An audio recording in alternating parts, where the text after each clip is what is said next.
All good. Thank you very Good. much. And thank you for inviting me.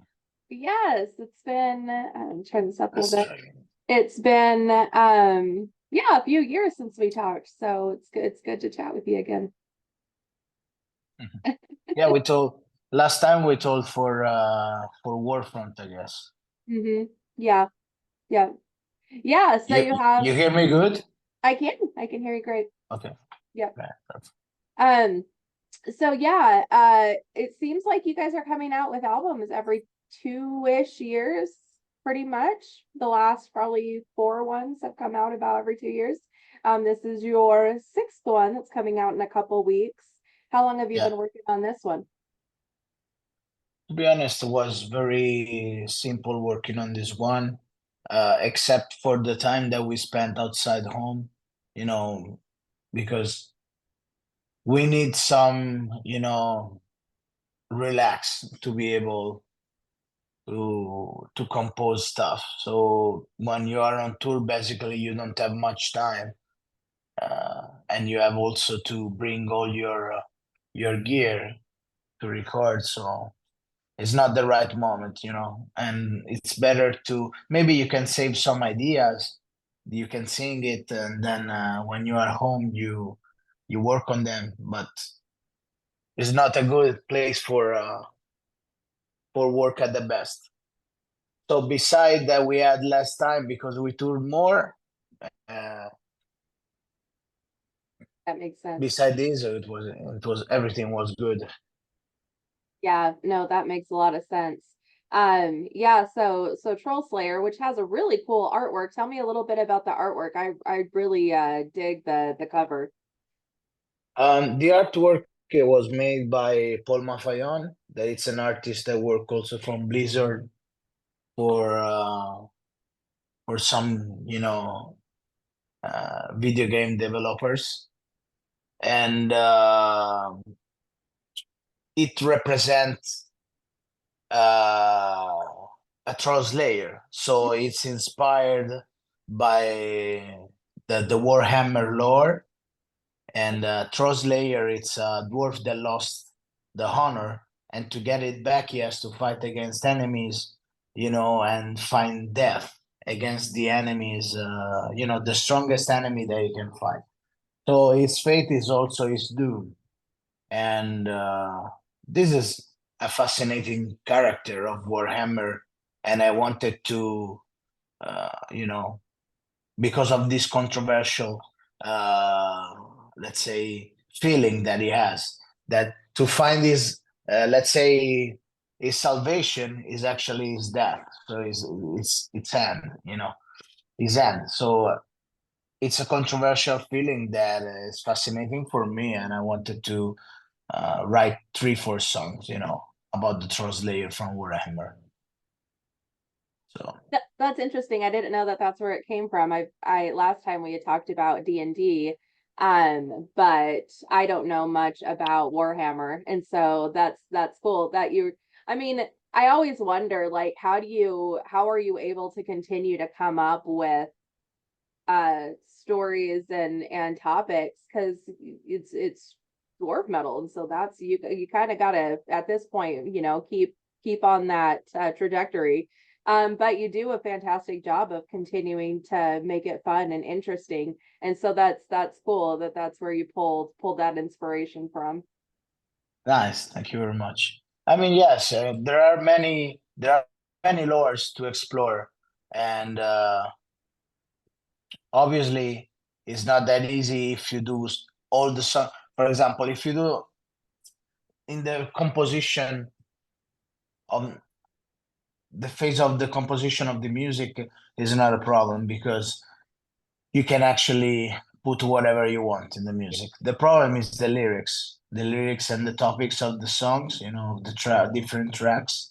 If you put all the elements, like for example, let's say the dwarves, you put the forge, fire, uh, I don't know. We like to talk about winter nights, for example. We like to talk about the cold, the frozen stuff. or super icy cold, in some rooms. If you put all these kind of elements all together, and in every song will be the same. Right. So the let's say the trick, the secret is to choose uh, 2, 3 keys. Of the imagery that you have of the dwarves, and write the songs not about, but around these three keys. For example, rock and stone, we have uh, all the details of the game, okay? But there is no other detail uh, from other lores, let's say, because otherwise would be descriptive and similar to other songs. If we check, for example, I don't know, Legacy of the Forge, for example, Legacy of the Forge, there is more the imagery of the fire, of the forge, of the anvil, so working and in a hot, very hot place, I don't know, stuff like this. So this is the imagery that we gave. Other songs, they have the 2, 3 keys of construction for the lyrics, and this is the main rule that I have. Otherwise, everything becomes so uh, not so interesting, no, in my opinion. Yeah, well, you do a good job with storytelling in some of them as well. So it's yeah, not just like the imagery or the surroundings. It's also like you're telling stories. Yeah, I can understand that probably from a native uh, English speaker, it doesn't make much sense because what I'm trying to do with the lyrics, for example, is to uh, make a lyrics like it's a poetry, you know. So for me, it's important that it's not very descriptive, and it's very.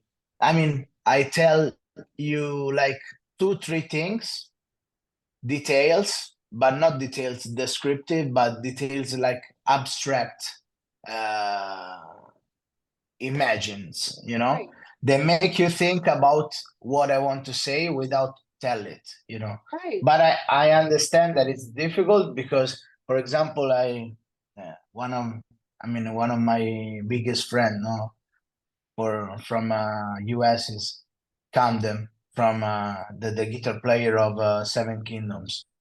And we were working on the lyrics of another project, no, that I have. And Camden was like, like ride in the sky, stuff like, perfect. And I was like, no, come on, man. It's shit. They are telling this phrase like from the 90s. Now it's 30 years. But come on, it's cool, no? For an American person, fire in the sky is cool. But for me, no, because my background, the studies that I made, and also my heritage. We are surrounded by art, and we have a lot of literature in Italy. And I cannot write, a simple phrase and thinking that it's cool. But for him, for example, it was cool. So probably it's me that I'm too picky, on the stuff. But it depends where you're from.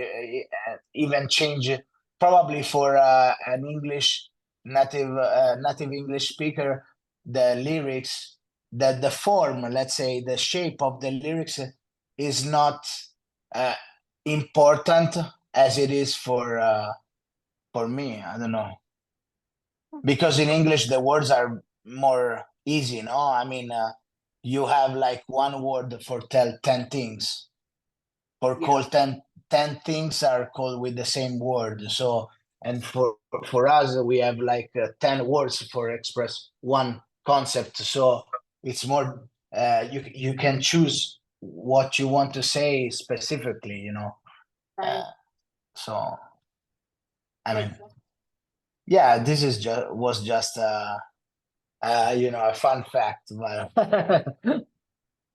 No, it makes sense. But no, I think you do a great job, especially with English being your second language. I think you do a fantastic job with the lyrics. You really do a good job at like I said, telling the story and keeping you interested. I mean, the music already does that. But yeah, when you kind of dig more into what's going on, it's a lot of fun. It's a fun ride. Um, yeah, let's obviously see here. sometimes it's not easy because uh obviously you have to choose, for example, between being very direct with the people that listen to you, or be more uh, more difficult to understand in the lyrics, but also in the music. We don't have this problem because usually we put what we like, Mhm. so Yeah. we don't look for the perfect hit. We will get rich with this. I mean, we don't give a fuck. We just do whatever we just do whatever we like, and I think that when you do something with the heart, uh, there's no problem. The people will receive it and will accept it. So Yeah, I agree 100%.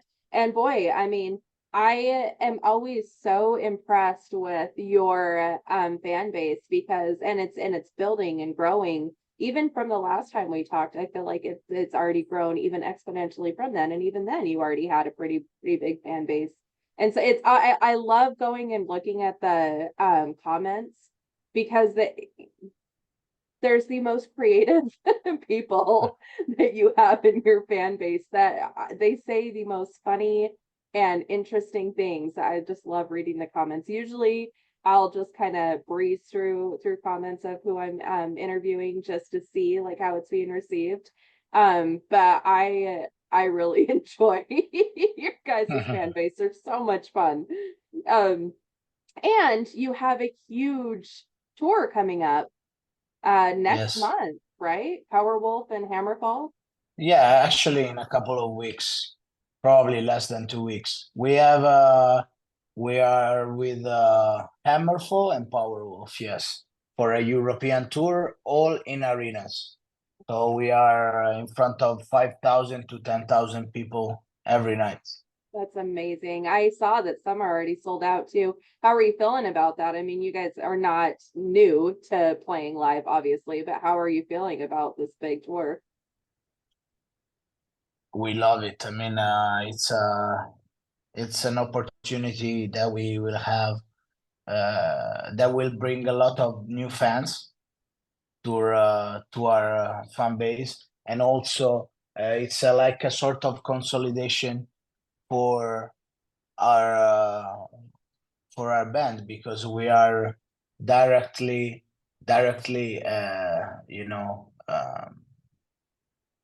let's say facing and directly fighting with best uh, bands, two of the best bands in the world of metal music.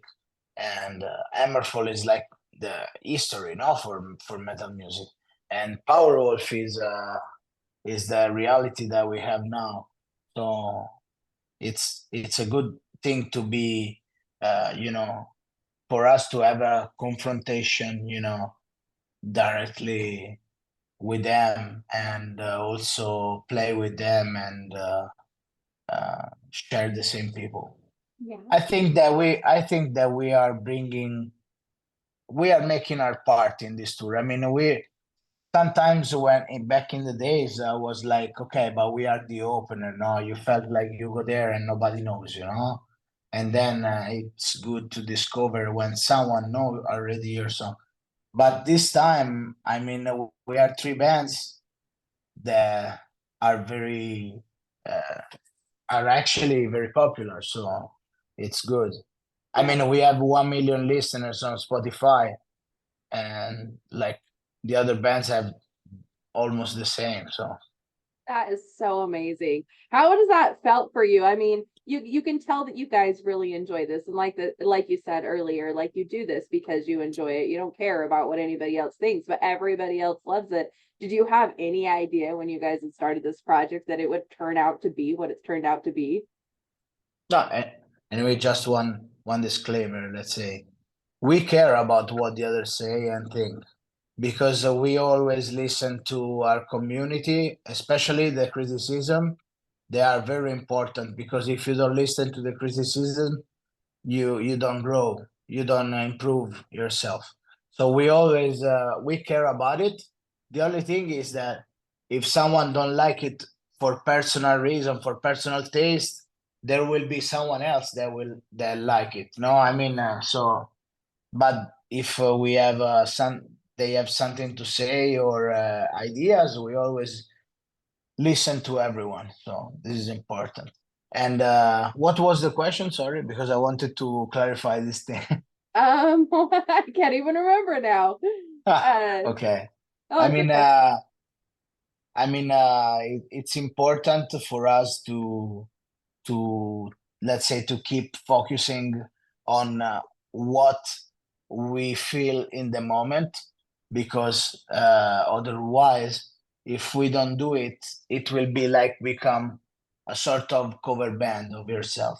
So Yeah, it's important to have you know fo- focus and have in mind and keep in mind that we have to do what we like to do. of Uh, course. so this is the most important thing. The other stuff, it's okay. I mean, it can change. There are some small details, but uh, at the end, even if we are costumes and videos, that we are all this stuff. At the end, what you are for real is you are a musician. So it's the music that talks at the end. So. Absolutely. I remember the question. It was when you guys had first started this and decided that this was the subject matter, this is the style of music. Did you have any idea at that point that it could potentially turn into what it's turned into? We always knew that we were about to do something because we were giving to the band, to the project, 100% of us. Maybe also 200% of us, but for real, I mean, because we were working. For example, I was working in factories, okay, like a normal worker. I finished the high school and then I went to work in factories and stuff like this. And when I finished my shift at 7 or stuff like this, I was going to the studio recording, and then I was staying there until 1 a.m., 2 a.m., then going to bed, and at 7 I was already at work. I mean, it was a big sacrifice for us and for our families, uh, for the girlfriends or for the wives or etc. We are not easy people, to stay with, because we have as priority the band always. So for us, it was, let's say, normal that this kind of behavior will bring us to make something with the music. Yeah, We didn't expect that would become so big, and to be honest, now we want also to become bigger. I mean, we want to of become course. to reach, whatever we can Yeah. reach. And then we found the formula many years ago. It was 2015. There was a song in the second album called "The Breed of Durin," and this song was talking about the dwarves, and it has a different taste, a different texture compared to the other tracks of the album. So we say, you know what, we should explore more this kind of this rabbit hole, no, I Mhm. mean, and see where it brings us. because uh,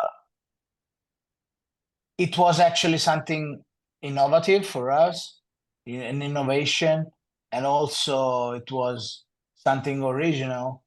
As Mhm. long as there's no other bands talking about the Doors, so why not? I mean, Yeah. and the idea was successful, so I mean, I can't be more proud of this. No, absolutely.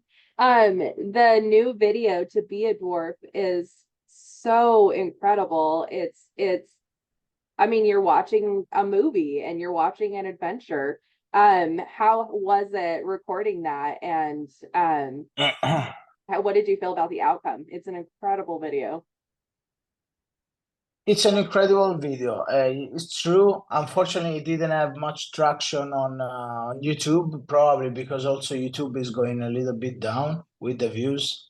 I mean, the new generations don't watch it anymore. And also, YouTube was working a lot on Facebook because you can actually put the link and the people can watch it also on Facebook. But Facebook now is just for old people like me and, like for 30 plus people. So the new generations don't even have Facebook. Yeah, So as long as they don't share it there, there is less sharing, let's say, yeah, of the songs. Beside this, the final result is fantastic. The director, Ivan, it's a fantastic person with a lot of fantasy and a very. Oops, I lost earpods. Okay. And he's a fantastic man, per person, and he has a uh, big ideas and big visions when he's doing the jobs. So we like to work with him. We gave him the overall idea, and then he create all this kind of situations in CGI. So it's fantastic. The result is fantastic. The people that we worked with, they are fantastic, and we are happy about it. yeah. Um, There I will be also another video soon. yes, so Napalm, that it'll be the Wednesday before it's released, right? Yeah, the day of the release. I mean, I Oh, don't it's know the day of. when this interview will be on, but usually the day of the release, we used to release also a new lyrics, but for this time we wanted to do a video clip. So, Oh, fun. Oh, fun. Yeah, Napalm but definitely shh, has like a it's a secret. well, I won't even ask which one it is then, because I know you can't No, probably tell me I that. can't. But I did want to talk about No More Sorrow because that is a very different song from the rest of the album, Yeah. and you have a very different vocal style in that one. So tell me about that song. Yes. No More Sorrow is the end of the journey of the translator when he finds death, and this death, that should be a bad thing, sad thing. For him is like uh, a sort of liberation. It's a sort of achievement in his faith, and so it brings also peace. It brings silence. It brings all these kind of things that usually in the normal life are uh, have a bad label, have a sad label.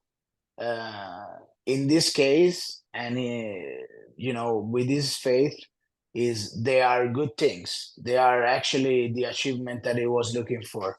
So it's a sad song with some dark vibes, and to compose it, especially the lyrics. Let's say that I had to recall some feelings inside, uh, that obviously they are not the same feelings that I could put in a party songs. I mean, it's something special and more personal, and I can say that I got inspired by someone. I was thinking about someone that have you know, an important sickness, and he cannot heal.